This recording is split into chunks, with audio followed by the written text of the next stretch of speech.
Ich habe gerade was Cooles gemacht. Ich habe Nüsse im Wald versteckt für die Tiere.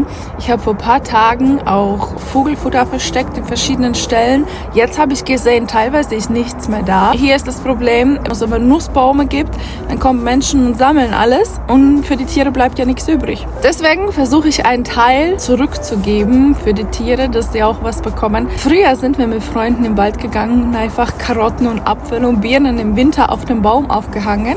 Und wenn du ein paar Tage später gekommen bist, das war alles fast weg. Und Tiere brauchen Essen und die brauchen auch Unterstützung von uns. Deshalb habe ich jetzt entschieden, dass ich hier ein paar Sachen aufhänge und ich komme in ein paar Tagen und schaue euch, was noch da geblieben ist.